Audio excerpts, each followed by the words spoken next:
હવે જો ધોરણ 10 કોમ્પ્યુટર વિષય ચેપ્ટર નંબર 16 વિધેય આપણે 1 થી 15 ચેપ્ટરમાં HTML, કેલ્સી સોફ્ટવેર અને C પ્રોગ્રામિંગ ભણી ગયા. 1 થી 4 ચેપ્ટર હતા આપણા HTML ના, જેમાં અલગ અલગ ટેગ વાપરી અને વેબ પેજ બનાવવાની આપણે રચના કરી. પછી 5 થી 8 ચેપ્ટર હતા આપણા કેલ્સી સોફ્ટવેરના, જેમાં આપણે કેવી રીતે ગણતરી કરવી, કેવી રીતે આલેખ એટલે કે ગ્રાફ બનાવો, એના પર ડેટા પર સોર્ટિંગ કેવી રીતે કરવું, એ બધી માહિતી મેળવી. કેલ્સી સોફ્ટવેરમાં આપણે અલગ અલગ 45 વિધેય વિશેની માહિતી પણ મેળવી છે. તો એ જે વિધેય તમે વાપરો છો, ઉદાહરણ તરીકે અહીંયા હું લખું છું min, બરાબર? આનો ઉપયોગ શું છે? તો મિનિમમ, બરાબર, મિનિમમ નંબર આપવાની વાત છે અહીંયા, બરાબર? એટલે તમે જે કિંમત આપો છો, ઉદાહરણ તરીકે અહીંયા હું કિંમતો લખું છું 10, 20, 30, તો આમાંથી સૌથી નાની સંખ્યા શોધવી હોય, બરાબર? સૌથી નાની સંખ્યા શોધવી હોય તો વિધેય કઈ વપરાય છે? min, બરાબર? આ વસ્તુ તમે એક્સેલ માં પણ ભણી ગયા છો અને કેલ્સી માં પણ ભણી ગયા છો. પણ આવા વિધેય, આવા ઇનબિલ્ટ ફંક્શન તમારે C પ્રોગ્રામિંગમાં વાપરવાના આવે છે. તો એના માટે તમારે સૌપ્રથમ કઈ બાબત અથવા તો કઈ વાક્ય રચના બનાવવાની છે એ અગત્યનું છે, બરાબર? દરેકનું ધ્યાન અહીંયા આપણે C વાક્ય રચનામાં આ રીતે ભણી ગયા. has include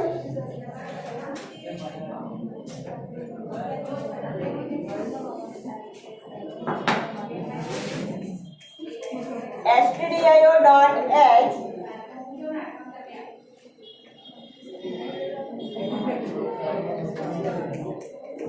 has include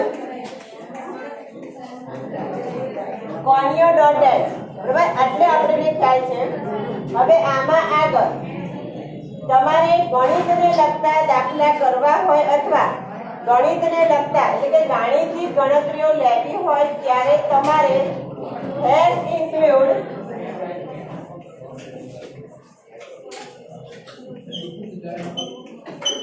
math.h library file ઉમેરવી પડે. ફરી એકવાર, ગાણિતિક સંખ્યા ઉપર ગણતરી કરવા અથવા આંકડાકીય માહિતી ઉપર ગણતરી કરવા C ભાષામાં કઈ હેડર ફાઇલ ઉમેરવામાં આવે છે, બરાબર? તો C ભાષામાં હેડર ફાઇલ આવે છે math.h. કઈ ફાઇલ આવશે? math.h. આ હેડર ફાઇલનો ઉપયોગ કરીને વપરાશકર્તા મિનિમમ એટલે કે min, મેક્સિમમ, sqrt એટલે સ્ક્વેર રૂટ, POW એટલે પાવર એટલે ઘાત અને ઘાતાંકની ગણતરી કરી શકે છે. ફરી એકવાર, math.header ફાઇલ ઉમેરીને C ભાષામાં મિનિમમ, મેક્સિમમ, sqrt અને પાવર જેવા વિધેય વાપરી શકાય છે. હવે મિનિમમ વિધેયનો ઉપયોગ શું થાય છે? તો આપેલ કિંમતોમાંથી નાની સંખ્યા શોધવાની. મેક્સિમમ નો ઉપયોગ શું થાય છે? આપેલ કિંમતોમાંથી મોટી સંખ્યા શોધવાની. પાવર વિધેયનો ઉપયોગ શું થાય છે? તો ઘાત અને ઘાતાંક, ધારો કે આપણે આ લખીએ 2 ની 3 ઘાત, એવું તમારે ભણવામાં આવે છે, બરાબર? તો 2 ની 3 ઘાતનો જવાબ શું આવે? તો એ ગણતરી કરવી હોય તો તમારે કયો વિધેય વાપરવાનો છે? પાવર. કયો વિધેય લેવાનું છે? પાવર. કોઈ પણ સંખ્યાનું વર્ગમૂળ શોધવું છે, કોઈ પણ સંખ્યાનું તમારે વર્ગમૂળ શોધવું છે તો કયું ફંક્શન આવશે? સ્ક્વેર રૂટ, SQRT, બરાબર? તો C ભાષામાં આવા ઇનબિલ્ટ એટલે ઓલરેડી છે જ, ઓલરેડી C ભાષામાં C પ્રોગ્રામિંગમાં બધા વિધેય છે, તમારે માત્ર એનો ઉપયોગ કરવાનો છે. તો એ ઉપયોગ કરવા માટે આપણે સૌપ્રથમ math.h હેડર ફાઇલ લેવી પડશે અને પછી આ બધા વિધેયનો આપણે ઉપયોગ કરાશે. બરાબર? એવી જ રીતે આગળ ધારો કે તમારે શાબ્દિક ગણતરી કરવી છે. શાબ્દિક ગણતરી એટલે તમે કોઈ એક વાક્ય લખ્યું છે, એમાં કેટલા અક્ષરો છે, એ વાક્યને તમારે કેપિટલમાં મૂકવું છે, એ વાક્યને તમારે સ્મોલ લેટરમાં મૂકવું છે, વાક્યની વચ્ચે કોઈ જગ્યા મૂકવી છે. તો આવા બધા કામ કરવા હોય તો સી ભાષામાં has include string.h ફાઇલ ઉમેરવી પડે. કઈ ફાઇલ ઉમેરવાની છે? has include string.h. ખાસ ધ્યાન રાખજો. સી ભાષામાં જ્યારે શાબ્દિક માહિતી ઉપર કોઈ કામ કરવું હોય, શાબ્દિક માહિતી પર કોઈ પ્રક્રિયા દર્શાવવી હોય ત્યારે string.h હેડર ફાઇલ ઉમેરવી પડે. ઉદાહરણ તમને સમજાવું. ધારો કે અહીંયા આપણે સ્પેલિંગ લખ્યો છે કમ્પ્યુટર. તો આ સ્પેલિંગમાં કેટલા અક્ષર છે, કેટલા અક્ષરોથી આ સ્પેલિંગ બન્યો છે એ મારે શોધવું હોય તો એના માટે મારી પાસે ફંક્શન આવે છે len. len એટલે len. કયું ફંક્શન છે? len. બરાબર? હવે આ જે મેં સ્પેલિંગ લખ્યો છે એ સ્પેલિંગને મારે કેપિટલમાં દર્શાવવો છે, એટલે કે પહેલી એબીસીડીમાં દર્શાવવો છે. બરાબર? કઈ એબીસીડીમાં? પહેલી એબીસીડી. તો એના માટે ટુ અપર કયો વિધેય આવશે? Two upper. ટુ અપર અને આ કૌંસમાં તમે કોમ્પ્યુટર લખી નાખો તો કોમ્પ્યુટરનું સ્પેલિંગ તમને કઈ લેંગ્વેજમાં બતાવશે? કેપિટલ એબીસીડીમાં. શેમાં બતાવશે? કેપિટલ એબીસીડીમાં. પછી ધારો કે તમારે સ્મોલ લેટરમાં લખવું છે, તમે જે માહિતી લખી છે અને બીજી એબીસીડીમાં દર્શાવી છે, તો શું આવશે? To lower. શું આવશે? To lower. ખ્યાલ આવે છે દરેકને? તો કહેવાનો મતલબ છે કે શાબ્દિક માહિતી પરની આવી ગણતરી, આવી પ્રક્રિયા પણ તમે સી ભાષામાં કરી શકો છો. સી ભાષામાં આ વિધેય વાપરવા માટે પહેલા એની લાઇબ્રેરી હેડર ફાઇલ ઉમેરવી પડે છે. આ બધા જ વિધેય ઇનબિલ્ટ હોય છે, એટલે પ્રોગ્રામમાં પહેલેથી જ હોય છે, માત્ર તમારે એનું નામ લખવાનું હોય છે. ખ્યાલ આવશે દરેકને આટલો? બરાબર? દરેકને આટલો ખ્યાલ આવશે? તો આ હતું તમારું ચેપ્ટર નંબર 16. હવે એમાં બીજો એક ટોપિક છે એ સમજાવું છું કે આ વિધેયના પ્રકાર કેટલા છે અને કયા કયા. બરાબર? હવે આપણે એની ચર્ચા કરી લઈએ.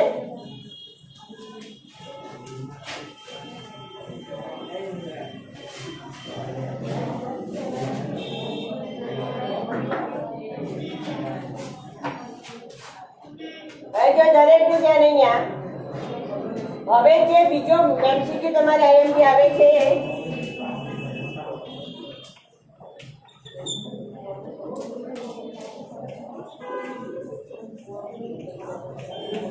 વિધેયના કેટલા પ્રકાર છે?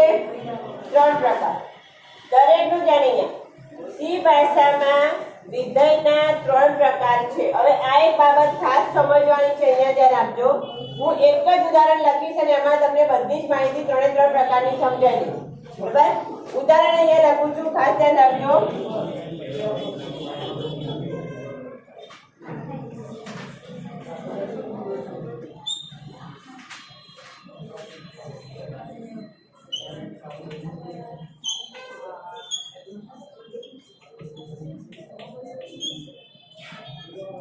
હવે અહીંયા ધ્યાન દરેક. જો આ પહેલું ઉદાહરણ મેં લખ્યું છે, એમાં શું લખ્યું છે? Integer n. એની કિંમત કેટલી આપી છે? 50. તો n નામના મારા વેરિયેબલની કિંમત કેટલી છે? 50. હવે એના પર ગણતરી શું કરવાની છે?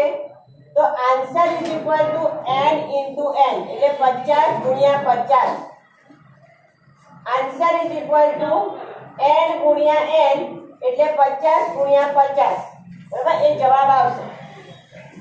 હવે આ જવાબ ની ગણતરી આ ગણતરી કોમ્પ્યુટર કરી દેશે, પણ એને પ્રિન્ટ ઉપર દર્શાવવા માટે આપણે કયો કમાન્ડ લખવો પડે છે? printf %d અને મારા વેરીએબલ નું નામ છે આન્સર. તમે આટલું વાક્ય લખશો તો જ ગણતરીનો જવાબ તમને મોનિટર ઉપર દેખાશે. ભલે તમે ગણતરી આપી દીધી છે પણ એનો જવાબ મોનિટર પર નહીં દેખાય, કારણ કે જવાબ દેખાડવા માટે તમે printf વાળું વાક્ય લખ્યું નથી. તો તમારે printf %d અને આન્સર એવું લખવું પડશે. તો તમને જવાબ આવશે 50 × 50. શું જવાબ આવશે? જવાબ શું આવશે? 2500. બરાબર. આ જવાબ 2500 એવું તમને સ્ક્રીન ઉપર દેખાડશે. બરાબર. તો આ પહેલો પ્રકાર થયો. દરેકનું ધ્યાન અહીંયા. પહેલા પ્રકારમાં એક જ છગડિયા કૌંસમાં આપણે આખો પ્રોગ્રામ લખી દીધો છે. એક જ છગડિયા કૌંસમાં આપણે આખો પ્રોગ્રામ લખી દીધો છે, જેને કહેવાય નો આર્ગ્યુમેન્ટ નો રિટર્ન. પહેલો પ્રકાર નો આર્ગ્યુમેન્ટ નો રિટર્ન. એનો મતલબ કે તમે કિંમતો કોઈ જગ્યાએ આપતા નથી અને કોઈ જગ્યાએથી પાછી લેતા નથી. બધું માત્ર એક જ છગડિયા કૌંસમાં સાદા પ્રોગ્રામ તરીકે લખો છો. બરાબર. જેને કહેવાય નો આર્ગ્યુમેન્ટ નો રિટર્ન. ખ્યાલ આવે છે દરેકને? ફરી એકવાર ખાસ ધ્યાન રાખજો શબ્દ. સી ભાષામાં વિધેયના 3 પ્રકાર છે. પહેલો પ્રકાર છે નો આર્ગ્યુમેન્ટ નો વિધેય, જેમાં માત્ર એક જ છગડિયા કૌંસમાં સમગ્ર પ્રોગ્રામ લખી નાખવાનો.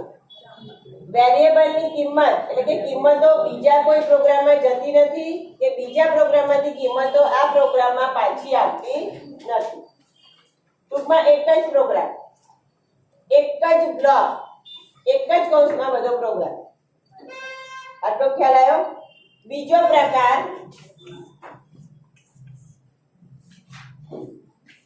with argument but no return. હવે આમાં ધ્યાન રાખજો.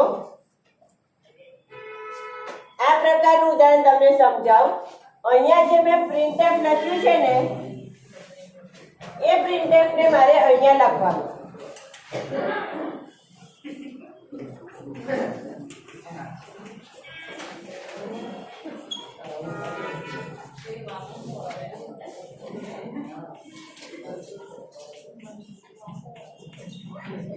હવે જો આમાં શું થશે કે પહેલા તમે વપરાશકર્તા પાસેથી એટલે કે પ્રોગ્રામમાં પહેલા તમે કિંમત આપી દીધી છે, એનો જવાબ પ્રિન્ટ કરવાનું કીધું છે, પણ જવાબની ગણતરી ક્યાં છે?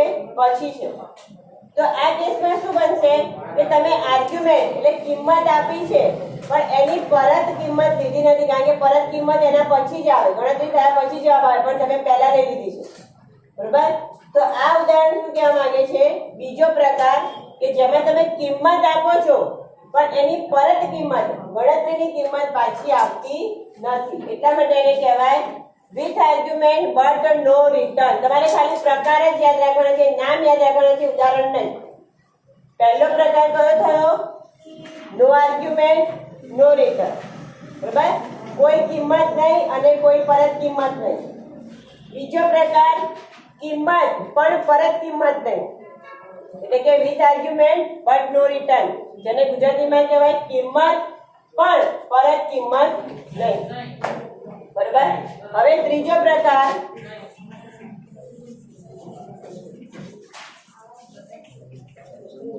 Argument with return. હવે આ પ્રકારના પ્રોગ્રામિંગ આપણે ઉદાહરણમાં નથી એટલે પ્રેક્ટિકલમાં નથી આનું, પણ તમને સમજાવી દઉં. આર્ગ્યુમેન્ટ વિથ રિટર્નમાં શું થશે? તમારે પહેલા કૌંસમાં ખાલી કિંમત આપવાની બીજા કૌંસમાં એની ગણતરી અને એનો જવાબ દર્શાવવાનો છે.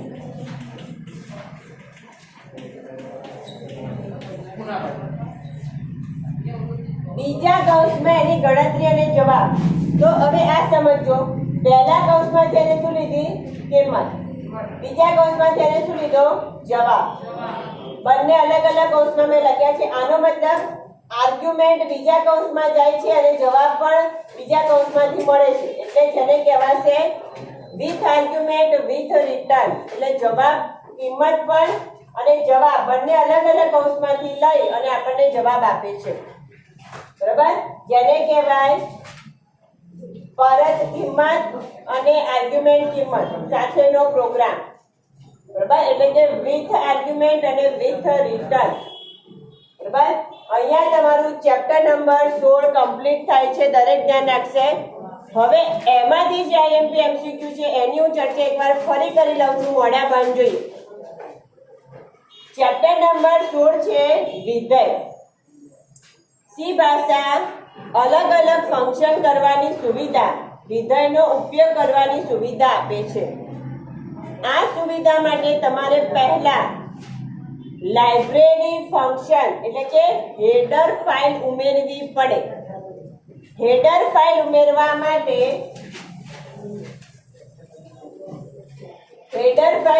માટેનું ચિહ્ન છે એસ, શબ્દ છે ઇન્ક્લુડ. કયો શબ્દ છે? ઇન્ક્લુડ.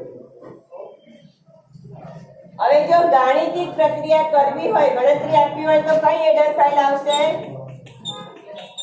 math.h. શાબ્દિક પ્રક્રિયા કરવી છે તો કઈ હેડર ફાઇલ આવશે? #include string.h. બસ આ બે વસ્તુ યાદ રાખવાની. હવે સી ભાષામાં કયા કયા ફંક્શન છે? તો minimum, maximum, to upper, to lower, length, આ બધા ઇનબિલ્ટ ફંક્શન છે. સી ભાષામાં ફંક્શનના વિધેયના કેટલા પ્રકાર? તો સી ભાષામાં વિધેયના 3 પ્રકાર છે. No argument no return, with argument but no return અને આર્ગ્યુમેન્ટ વિથ રિટર્ન. ખ્યાલ આવશે? જો આ પ્રકારમાંથી ફંક્શનના કોઈ પણ પ્રકારમાંથી તમે ભૂલ કરી છે, વાક્ય રચના ખોટી લખી છે, તો સી ભાષા પ્રોગ્રામમાં ભૂલ દર્શાવશે, એરર દર્શાવશે. બરાબર? અને છેલ્લું ફરી એક વખત સમજાવી દઉં.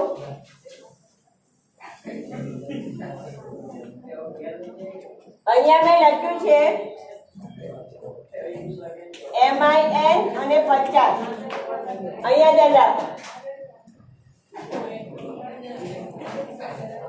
દરેકનું ધ્યાન અહીંયા. આ INT લખ્યું છે, મારો ડેટા ટાઈપ છે. ફંક્શનનું નામ શું છે? MIN. ફંક્શનનું નામ શું છે? MIN. એમાં મેં કિંમત કેટલી આપી છે? 50. તો મીન ફંક્શનમાં એક જ કિંમત આપી છે. કેટલી? એક જ કિંમત. ફરી હું લખું છું ઇન્ટીજર મીન. હવે બીજા ઉદાહરણમાં ફંક્શનનું નામ એનું એક છે પણ કિંમતો કેટલી છે? 2. બરાબર? ફરી જુઓ. હવે ત્રીજા ઉદાહરણમાં મેં કૌંસમાં કોઈ જ કિંમત નથી લખી. બરાબર?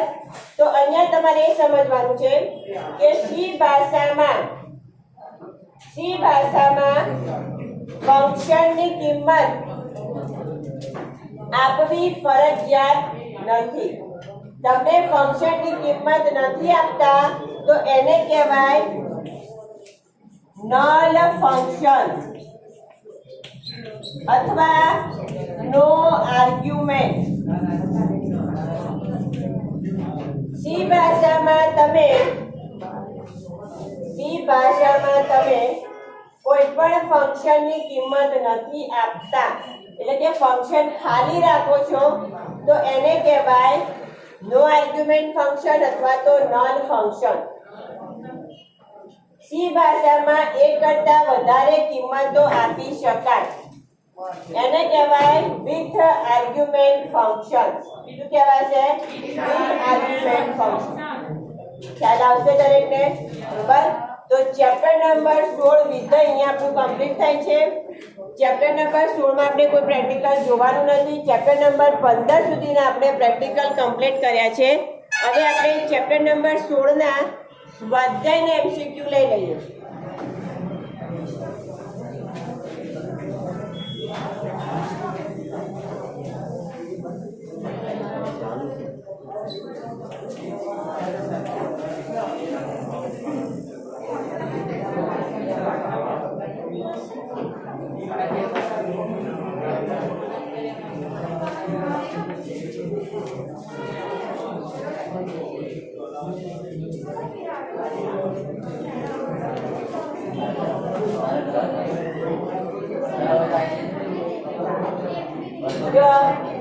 ચેપ્ટર નંબર 16 માં ખાલી જગ્યા ખરા ખોટા બધું તમને આપેલું છે. બરાબર. સ્વાધ્યાયના પ્રશ્નો ખાસ કરવાના છે. એમાંથી આપણે પહેલા ખાલી જગ્યા જોઈ લઈએ છીએ. વિધેયમાંથી ખાલી જગ્યા વિધાન માહિતીને પરત આપે છે. બરાબર. વિધેયમાંથી ખાલી જગ્યા વિધાન એટલે કયું ફંક્શન માહિતી પરત કરે છે. તો પહેલામાં જવાબ આવશે રિટર્ન. જવાબ શું આવશે? રિટર્ન. ત્યાર પછી જો કોઈ વિધેય કોઈ પણ કિંમત પરત ના કરતું હોય તો તેવા વિધેયને રિટર્ન ડેટા ટાઈપ કઈ હોય છે? રિટર્ન ડેટા ટાઈપ કઈ હોય છે? કોઈ પણ કિંમત પરત નથી કરતું તો એનો રિટર્ન જવાબ શું આવશે? ગેટ સીએલ અથવા વોઇડ. બીજી ખાલી જગ્યામાં જવાબ આવશે વોઇડ. ત્રીજી ખાલી જગ્યા એસક્યુઆરટી નામનું લાઇબ્રેરી વિધેય ખાલી જગ્યા હેડર ફાઇલમાંથી મળે છે. કઈ હેડર ફાઇલ આવશે? math.h. કઈ હેડર ફાઇલ આવશે? math.h.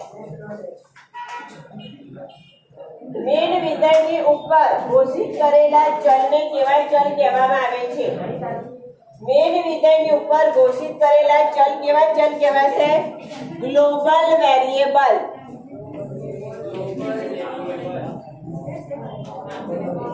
કેવા ચલ કહેવાય? ગ્લોબલ. ખ્યાલ આવશે દરેકને? ત્યાર પછી ખરા ખોટા છે. સી ભાષાનો પ્રોગ્રામ માત્ર એક જ કિંમત મોકલી શકે છે. સી ભાષાનો પ્રોગ્રામ માત્ર એક જ કિંમત મોકલી શકે છે. ખરા ખોટામાં પહેલું આવશે